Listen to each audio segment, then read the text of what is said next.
Hello, I'm Steve Foerster. Welcome to our project In Pursuit of the Perfect Portfolio. It's my pleasure today to have with us Dr. Charles Ellis, more commonly known as Charlie Ellis, who is joining us today. Charlie is the best-selling author of Winning the Loser's Game and more recently The Index Revolution. He's also the founder of Greenwich Associates, and we're delighted to have you here, Charlie. Glad to be with you.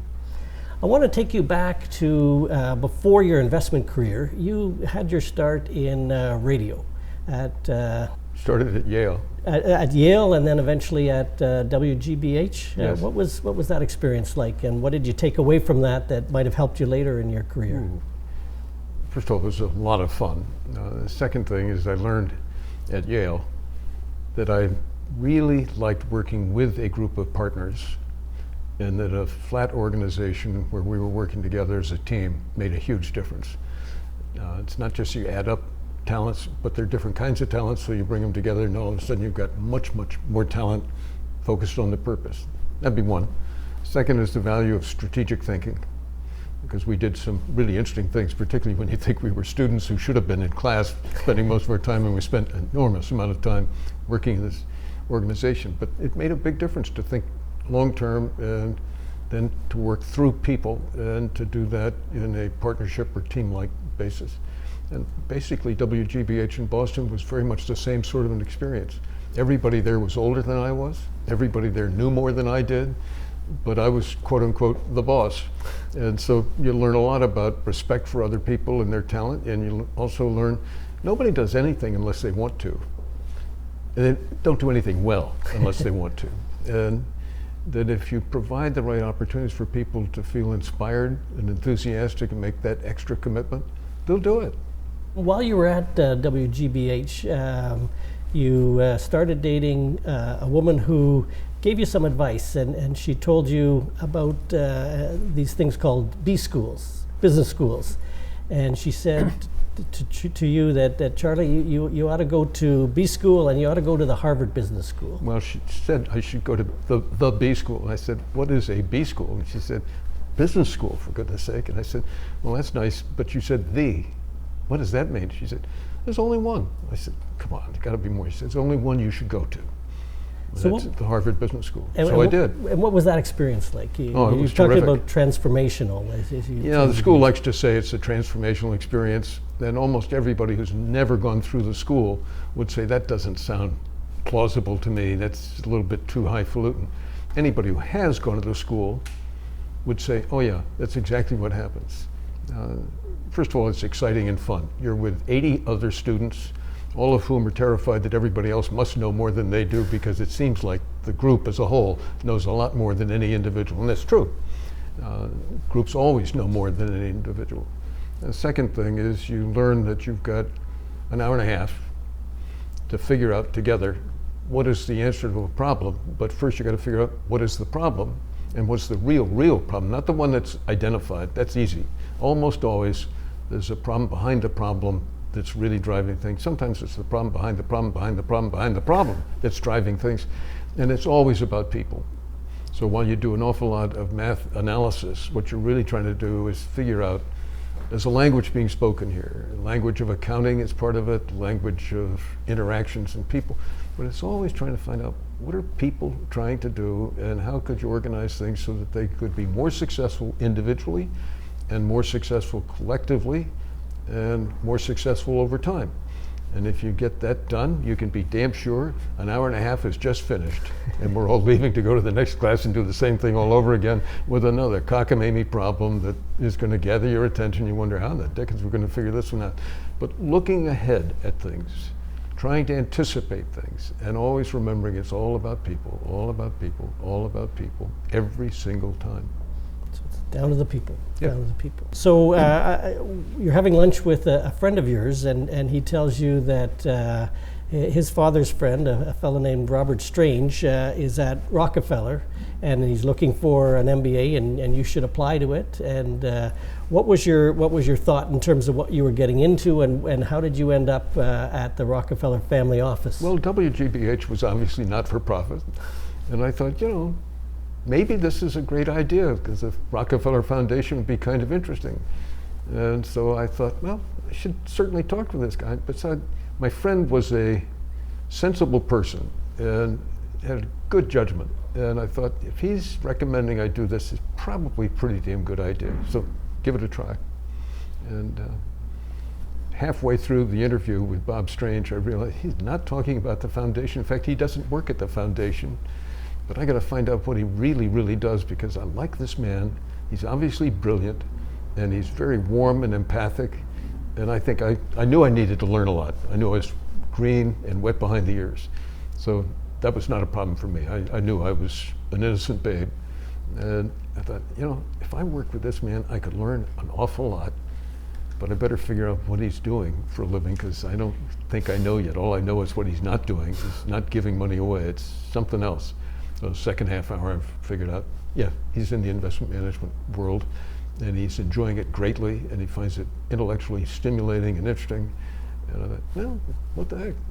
Give it a try, because a chance to work with a really first-rate human being. So you got the job, you took the position. You hadn't taken any investment courses at Harvard? In those days, there was a course on trust administration. It went from 11:30 to 1 o'clock. It was boring, really boring, and since the time was 11:30 to 1, it was called, obviously, Darkness at Noon. Nobody took that course if they could avoid it. So while you were at Rockefeller Brothers, you then got immersed in terms of some additional learning outside of the office, including what would lead you to a PhD. Yeah, my first report was so obviously drenched in innocence and ignorance, probably equal proportions to the two. My supervisor, Jolly, didn't you learn nothing at the Harvard Business School? I said, well, they didn't have any courses, Phil, so I guess the answer is no. And he said, well, just between you and me, this is a rich family, but they ain't that rich. You got to learn something about this. So he sent me to a Wall Street firm to get in their training program and said, and you should take some courses at NYU, which in those days had its teaching facilities in the Wall Street area. So I went down to sign up. I'd been in the Army, so I knew what you do when you see a line. You get in the back of the line and wait till you get to the front. When I got to the front, it was a card table with a typewriter on it. A very nice young woman behind it said, "You're next. You a regular student or a regular special student?" I said, "I'm sorry, I don't know the difference." She said, "Regular students in a degree program, special students just taking courses." I said, "Well, which costs the most?" She said, "The same price." I said, "Where'd you just fit in? Where have you been to school?" I said, "Well, I just graduated from Harvard Business School." "Oh, Harvard Business School, how exciting. You should be in our PhD program." So I signed up for the PhD program, and I got into it. The more I got into it, the more fabulously interesting I found it. Some very, very bright people were doing all kinds of very creative things about investment management in those days, and they were blending it with economics, which I had studied some in college. And it's a fabulous opportunity. So I kept taking classes and took more classes and took more classes. And one day I looked around and said, you're in the PhD program, you're taking an awful lot of classes, you might actually be getting pretty close to earning the degree. So I checked in to find out what was required, and about that time I'd also started Greenwich Associates. And I realized, oh boy, there's a lot of work before you have passed your general exam, and then you've got to do a long paper on a narrow subject. I don't think I can do everything. So I was about to stop when I had a conversation with my son. He said, "Dad, let's go shovel." And I knew what he meant. He'd just gotten a boy's shovel for Christmas. So we went out. There was a light snow falling. Went out and started doing a little bit of light shoveling. And then after a while, I thought he might be tired of that. So I asked him, "Would you like to stop for a minute and talk?" He said, "Sure." So I said, "Harold, how's school?" And he said, "I like school, Dad. Teachers are good, and I like the other kids, and we're learning a lot. How's school with you?" And I said, "Well, Harold, with the new firm, I'm working so hard, I think I'm going to have to stop." "Dad, you can't stop school till you finish." So the next day I went back to work at school, and then kept on clunking away. 14 years from start, I had the PhD. quite an accomplishment given all the other things, and I want to come back to Greenwich Associates in a little while, but lots of other things that were going on in your life at the time, Sure. so that was quite an achievement. While you were at the Rockefeller, you had an offer that you couldn't refuse. A friend of yours, a former classmate, was at a little firm known as DLJ, Right. and offered you double the salary that you were making, bonus opportunities. It wasn't double, it was triple. Triple. Well, there you go. There you go. What was the attraction, and what was the unique position? Well, the of attraction DLJ? really wasn't the financial side of it, although my wife had decided to have children, and therefore she was no longer going to be a school teacher, and therefore we were really in trouble living in New York City. So I knew I had to get a job that would pay more. I hadn't realized you could get a job that would pay that much more. But I was at a low base, so triple a small base, it's not gigantic anyway. But the real attraction was a terrific group of people. Bright, enthusiastic, hardworking, very creative, and they were surely going to be one of the driving forces in a new Wall Street.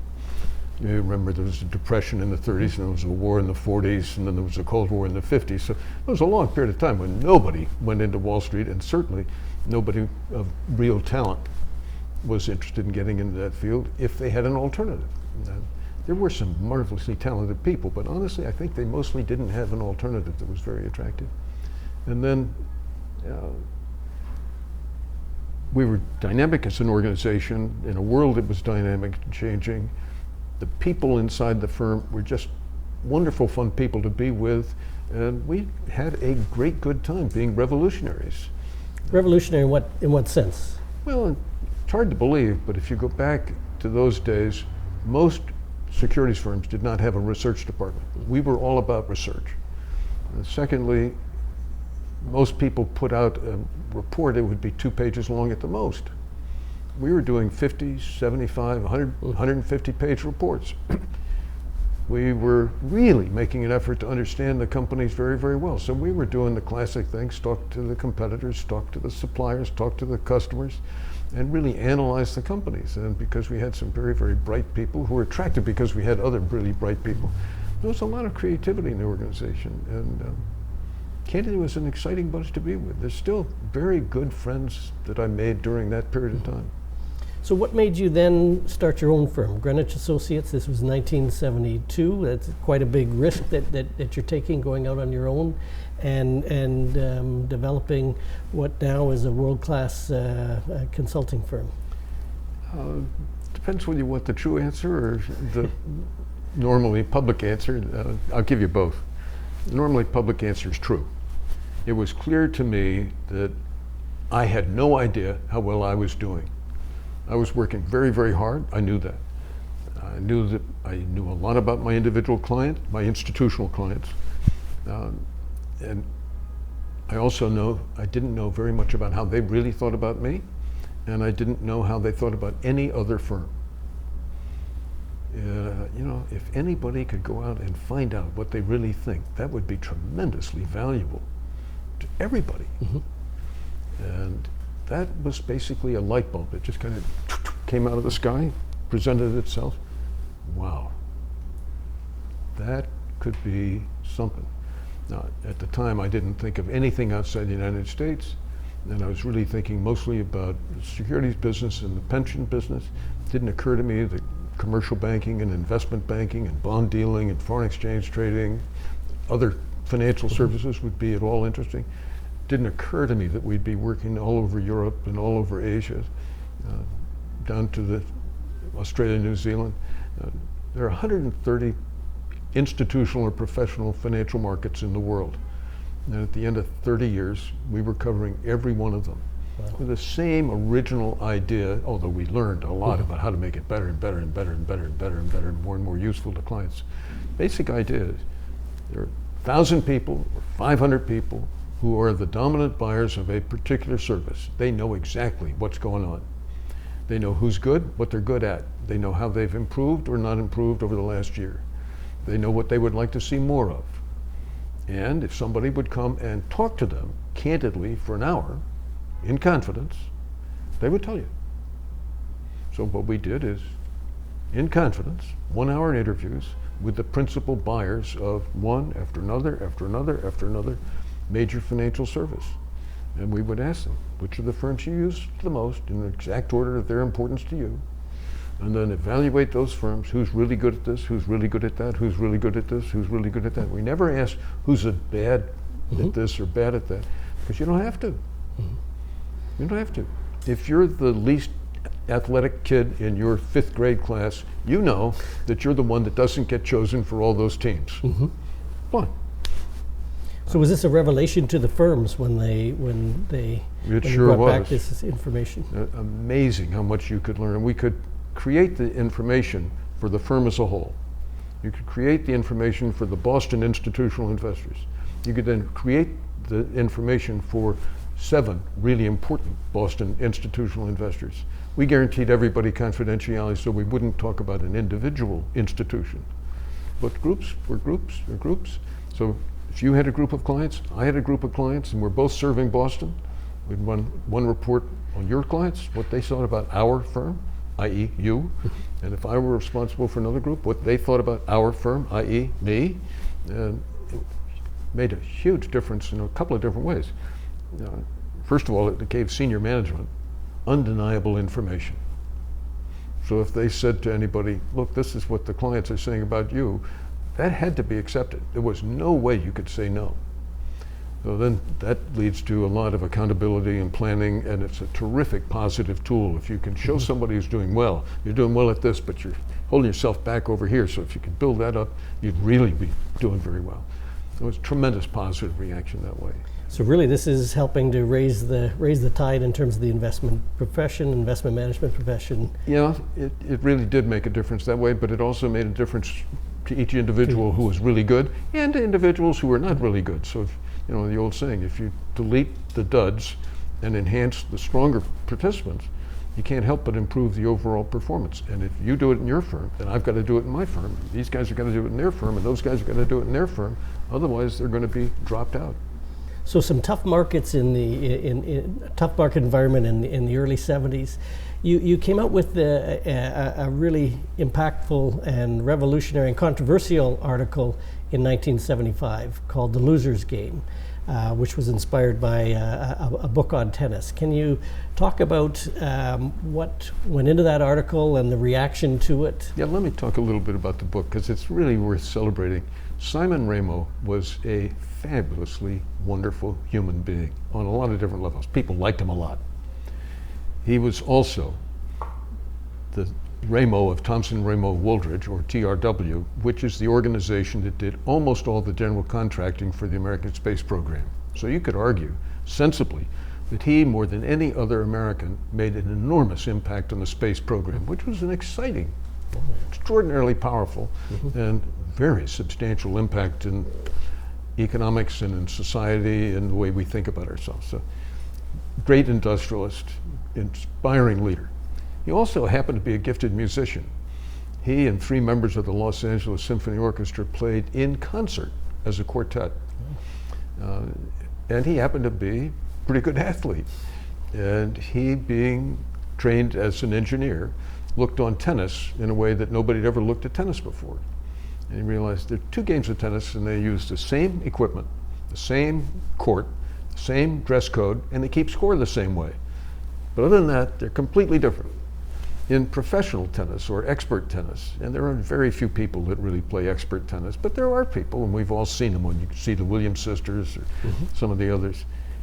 They are really good, and they don't make mistakes, but they force the other person to do just a little bit harder to do, a little bit harder to do, and sooner or later, a forced error is made. And they win points most of the time. I don't know about you, but I do know about me. When I play tennis, I play for fun. And I lose points. And I hit it in the net. The really good players never hit it in the net. I double fault. Good players almost never double fault. I hit it out of the court. They don't hit it out of the court, they get close to the line, but they don't hit it. And I give you layup after layup after layup, easy shots you can put away. So he said, you have to understand which game of tennis you're playing. And if you're brilliant athlete, fabulous tennis player, you should play a winning strategy. But if you're not, you should play to not lose. You should be defensive, keep the ball in play. My father-in-law is a terrific athlete. Said if you get the ball back 3 times on every point, you win every match for the rest of your life. And he was right. So loser tennis is what I play. Williams sisters play winning tennis. And once you get that in your mind, it's hard to shake, and you'll see it showing up in one place after another after another. Driving, for an example, is don't make mistakes, don't have accidents, don't do anything that's dangerous, and you'll be fine. If you want to be a fabulous Indianapolis 500 driver, that's your choice. But that's a different line of work. Investment management, there are people who are playing a winner's game, and they are doing something that is so beautifully done that you and I would be very confident they'll keep it up. And then there are a lot of people who are in there competing as best they can, but candidly they make mistakes. They buy high and sell low, and they have their portfolio arranged the wrong way, and sooner or later they fall short of what they're trying to do. And because I was working with a large number of different investment management firms, I could see for myself they're all the same in such ways as really bright people who really studied investment management and know a lot about how to do it and how to think about it. They are very good at networking with other people and gathering information. They've got access to terrific information resources, and they are excited about the information they've got. They've got computing power that's terrific. And they're all competing with each other, and they don't realize it's not the market that they're competing with, it's those other guys. And those other guys are pretty good, and it's pretty hard to beat them. And that was the genesis of realizing what Raymond's talking about in tennis applies to investment management. And the name of the article, which the thesis was how to not lose, is realize mistakes are terribly important. Try to avoid mistakes, and called the article The Loser's Game, because the game is dominated not by the winner, but by the loser. So what was the reaction in the investment profession when this? Well, everybody I knew was close thought you're going to have a tough reaction. A lot of people are going to be angry. No, not a chance. They always thought, yeah, that's cute. Of course, it doesn't apply to me, but yeah, it applies to a lot of these other guys, but not to me. I'm really doing well.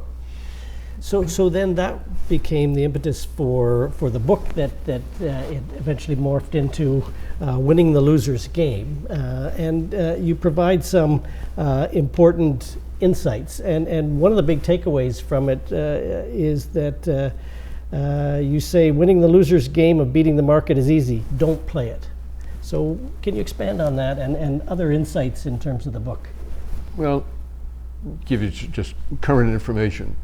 If you said, I would like to be in the top 25%, top quartile of investment results with my investment manager, I can say to you comfortably, you can do that easily.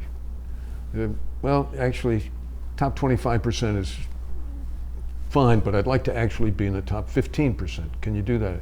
Yep, I can guarantee you that you'll be in the top 15%. Top 5%? No, I can't guarantee that. Top 15%. Guaranteed? Yeah. Over a 15 or 20-year period, you'll be in the top 15% if you follow my simple guideline. Gee, Charlie, that sounds like a winning proposition. It is. What do? You invest in a low-cost index fund and relax, because it's going to happen. And the reason for that is really something that's important. And let me just take a minute to give you some of the mechanics.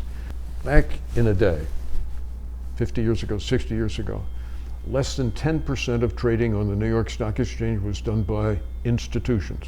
And those institutions, candidly, were mostly regional trust departments that bought blue chip stocks to hold forever. And they had an investment committee that chose which ones would be on the approved list, and then younger guys would implement them. This was not an aggressive group of institutions. So you've gone from 9 or 10% institutional, and I put that in quotes, up to now 98, 99% institutional. And those institutions are enormously aggressive, intensive, well-armed, well-staffed, wonderfully competitive people. When you get to the point where I could buy and sell 9 out of 10 times from an amateur who's not involved in the market at all and doesn't honestly know what's really going on, that's one thing. When you step up and you say, anytime I want to buy a stock, I've got to buy it from a guy who knows exactly what I know. And it's just a matter of my judgment on those facts versus his judgment on those facts. That's hard. Now, if you want to sell that stock, you got to sell it to the same kind of person. 50% of the trading is done by either computers, or by the largest institutions in terms of volume of activity, and half of them are hedge funds. These are very rational, hard-hitting, aggressive, and it's hard for anybody who hasn't seen it up close how aggressive is, but they are constantly striving little micro advantages all the time. All got the same tools, all got the same equipment, they've all got the same information, and you're going to buy and sell from those guys, and all you have to do to keep up with the market is earn back your fees, and let's call that 1% of assets, plus your cost of operation. That's either 1% of assets or 2% of assets, depending on how you want to calculate. Let's say it's just 1%. So that's 1 plus 1 is 2, and you've got to earn that back. In what kind of a market? Well, consensus seems to be somewhere between a 6 or 7% return expectation over the next decade. Okay, so let's say 6% just for convenience. 6%, 2%. Holy smokes, I have to do 30%, 33% better than the competition just to break even. Just to keep up with the market, I've got to beat the competition by 33%. Who the dickens is going to be able to do that? Who among us is going to be able to do that? Well, there are some people who think they can, but they're very, very few. And to think that I'm going to find a manager who's going to be able to do that. It's one thing to look backwards to say a few have, but it's another thing to try and pick those in advance. That'd be one. The second thing is, let's say we found one. If you could produce 33% rates of return, why wouldn't you just manage your own money? Why do you want to have the burden of carrying my money around with you? So that's a very real problem. And as you know, there have been star managers who've closed down and said, I can do better for my family managing the money on my own than not having to carry all that public money.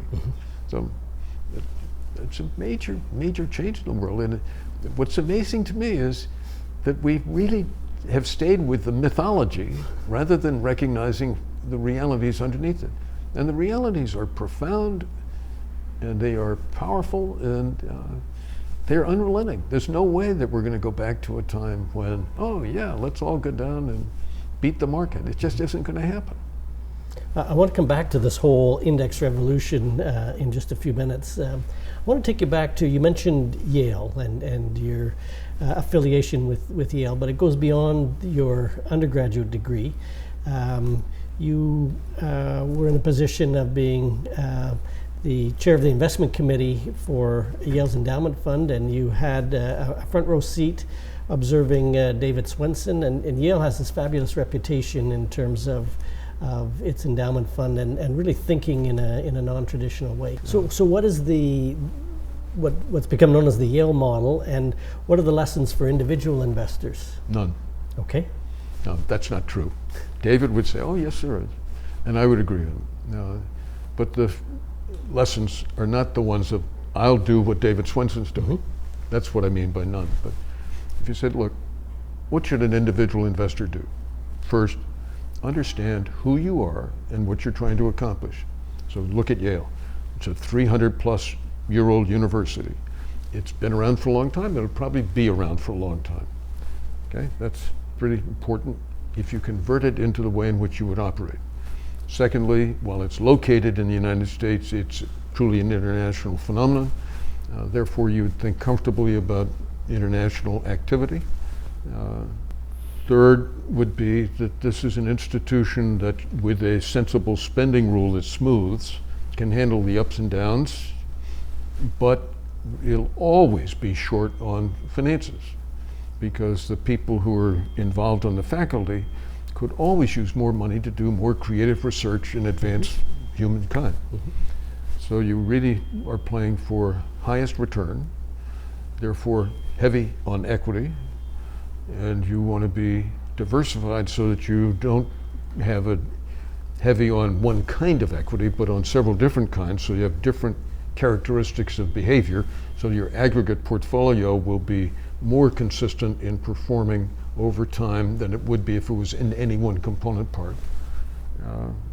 Blend that with the spending rule, you can be quite nervy, as other people would see it. Well, what do you mean by that? Well, 10% in bonds, less than 10% in US equities, listed equities. That's really different. Yes, it is. Different from what we think of as the historically traditional 60-40 for pension funds, endowments. Yeah, and most of which, candidly, is following somebody else, is following somebody else, is following somebody else, following somebody else, sort of like the lemmings. How do they get together? They follow each other. If you said, no, I'm going to do that differently, I'm going to think through rigorously what's specific about me, what's important to me, what's my capacity really to handle risk, market risk in particular, and what does it benefit me to absorb riskiness in order to get a higher rate of return. It'll lead you in a very different set of conclusions than, well, I want what everybody else wants. I want 60-40 kind of thing. And it's worth keeping in mind, if you go back 50 years, public pension funds were 95% invested in bonds. Why? Because that's what they were all invested in. Well, does that make any sense? No, it didn't make any sense, but that's what they were. Why 60-40? Well, most actuaries use a 5-year horizon, and if you use a 5-year horizon, you can pretty well work out the risk balance brings you in at 60-40 ratio. If you made that 10-year horizon, you'd be at 70-30. If you make it a 25-year horizon, you'd be at 80-20.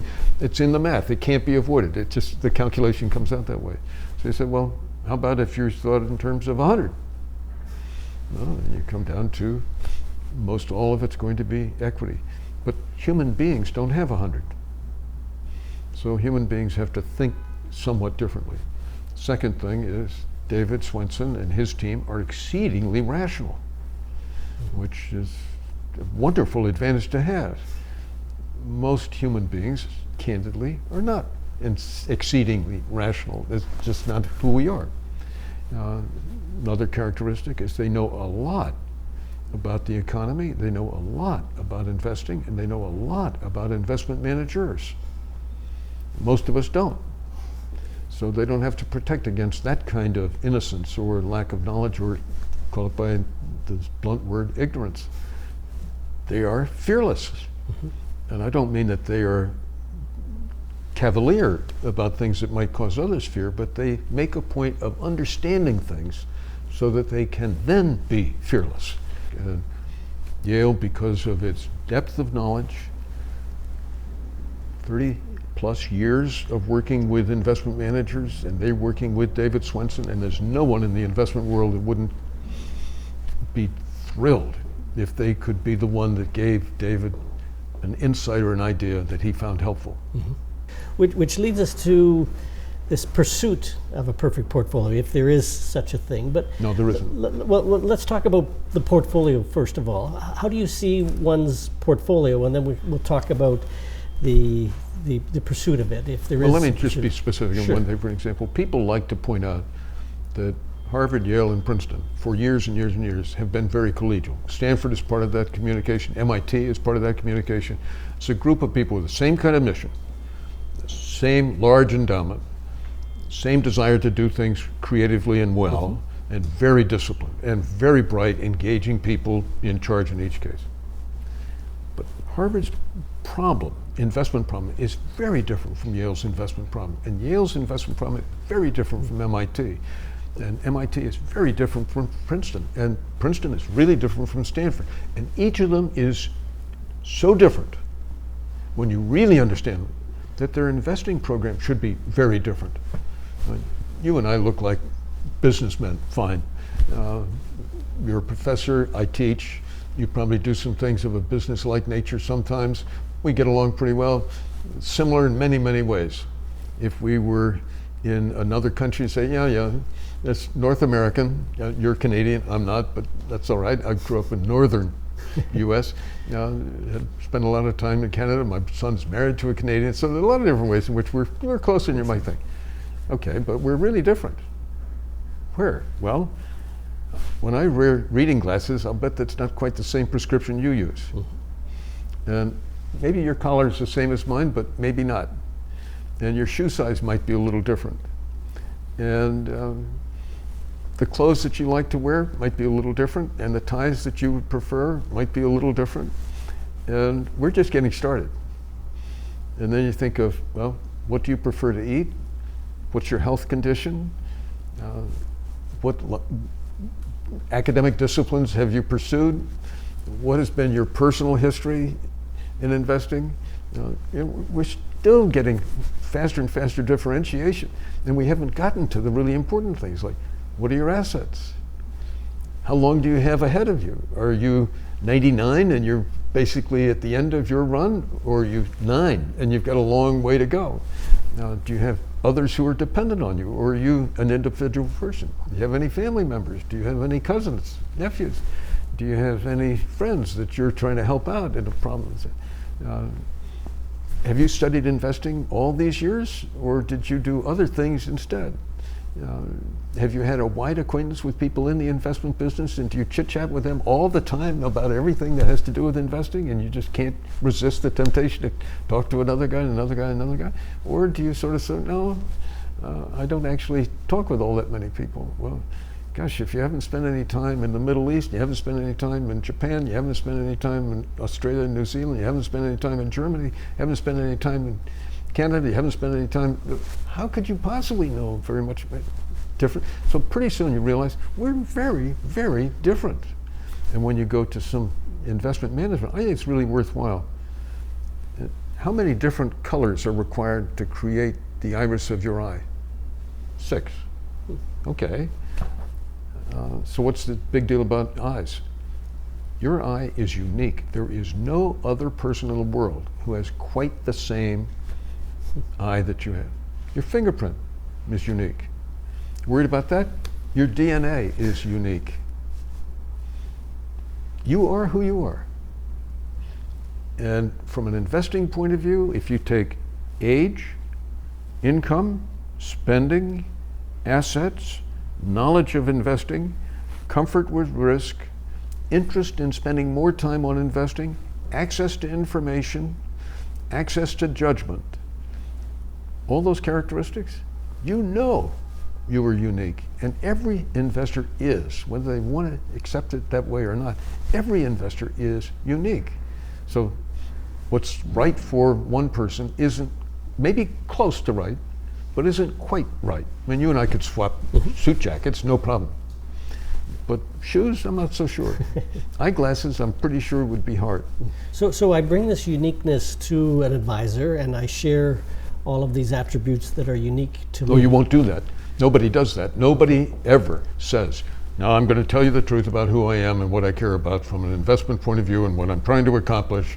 That's not what we do. What we do is say, I want to have a good investment program that will do better in the market. And so advisors say, well, tell me a little bit about how you feel about risk. You say, well, I don't mind taking some risk, but I don't want to take too much risk. Do you want to give me any further details? No, that's about the way I feel about it. When is the last really positive experience you had in the investment world? And and please tell me about it. When was the last time you had a really negative experience? Please tell me about that. And then the advisor will try to come up with, are you the kind of guy who should be 60-40 or 70-30? Mm-hmm. And you and that advisor would both be making one of the most obvious mistakes you could possibly make if you stood back from it. You're looking at the portfolio of securities, And that's what you're studying. And you're paying no attention to all the other variables that make a big difference, other than you as a human being, some. But you will not come candid with him, and he won't be able to ask you the right questions, and you won't get there because it takes a lot of disciplined thinking to get exact insight and exact understanding. Now your tailor can help, and your eyeglasses doctor can help, and if you're married, your spouse can help. Most doctors know that the best way to learn something of diagnosis of a patient is talk to the spouse, because the spouse can be very, very helpful. So how should I be looking at a portfolio? Is it too narrow to say I've got some money that I'm investing? Are there other considerations that I should take into account? Well, I think so. For an example, are you earning an income? If you're earning an income, I'll give you an example. I teach a course on successful investing at the Yale School of Management. And 75 students show up, and the first assignment is, what will your portfolio's asset mix be at 30, 50, and 70? And the answers come back overwhelmingly, because they all check with the internet and see what's the answer. 30% in bonds at 30, 50% at 50, and 70% at 70. I said, that's got to be wrong. I said, no, it's what we were told. Fine, you were told, but do you do anything else because you were told? No. Okay, let's get back. What have you got? And it's the total. This is when I come to what I urge them to think about always, is the total portfolio. So for an example, at my age, Social Security is part of that total portfolio. Well, that's a very steady amount of money. It's a lot like a bond in terms of what it means to me from an investment point of view. So maybe I ought to think about that as part of my portfolio as a whole, but it's a fixed income type of characteristic. Okay, wife and I own our own home. Well, that's part of your investment portfolio. What's the return on a home? None. It's you basically keep up with inflation, and that's about it. Okay, that's a stable asset, isn't it? So if the market goes up and down, the value of the house change? No. The value of the house stays pretty constant, day in, day out. Okay, so it'll rise enough to basically cover the cost of owning the home and fixing it up from time to time. Yeah, that's about it. Okay, what else have you got? Well, I've got my investments, and my wife's got her investments. We could include those. Should we lump them together? Yeah, I think you probably would. That'd be very sensible. What else? Well, my wife's got an earned income, and I have an earned income. At your age, you're still earning an income? It's because I love doing the work, and people are glad to pay me for it? Yeah, I'm still actually very much enjoy it. Okay. So you want to include all those different component parts? Absolutely. Absolutely.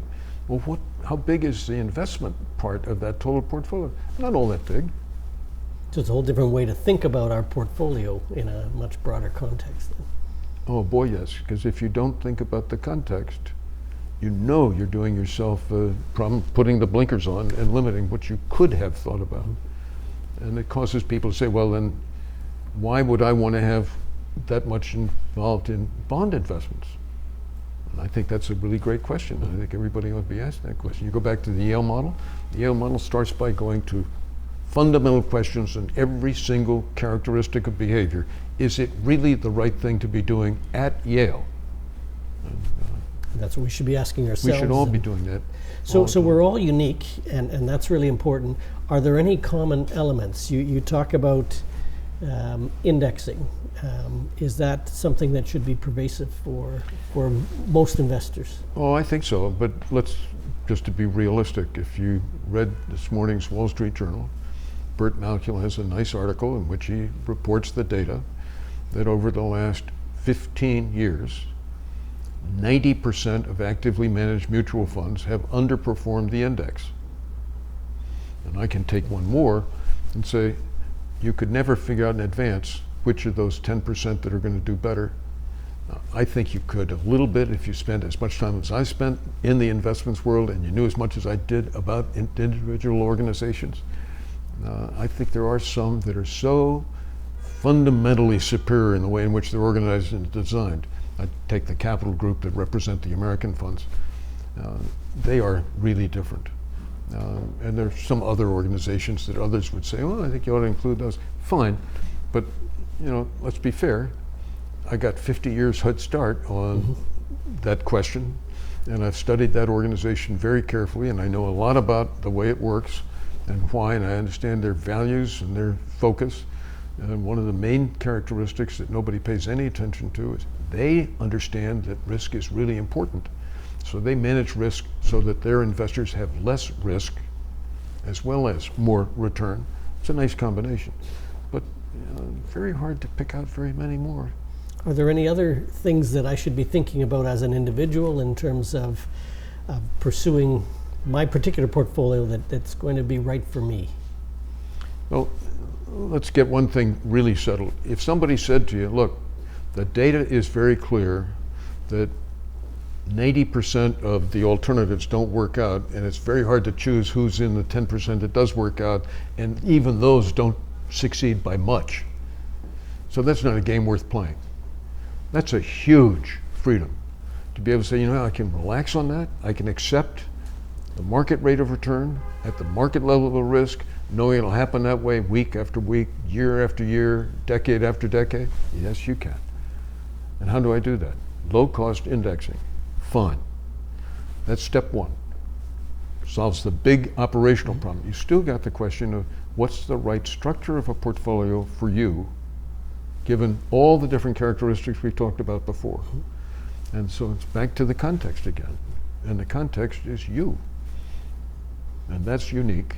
And therefore, what's the right investing program is something you've still got to, you still have to work on, you still need to concentrate on. But the great thing about indexing is it takes the hardest, most complicated part, where you really can't figure out, most likely, and puts it aside and said, rest assured, so you're going to do very well. Now you can concentrate on what only you can do, which is figure out who you are, and only you can do, which is what are your values? What are you trying to accomplish? So you and I might have different allocation of assets. I would hope so. But indexing is the way we both should go. Yep. Excellent. Charlie, it's clear to see why you've been referred to as the wisest person on Wall Street. You have continued to provide us with all kinds of insights, and I want to thank you for taking the time to join us today. I promise you, not the wisest, but the luckiest, because I've been in an unbelievably privileged position to watch what's going on through the eyes of some of the best investors in the world. It just happened, but I've been lucky, and the reason I wrote the book is I said, if I've been that lucky, I don't think it would be anywhere near appropriate for me to keep that knowledge to myself. I should share it with others. Well, we're glad you did. Thanks. Thank you very much.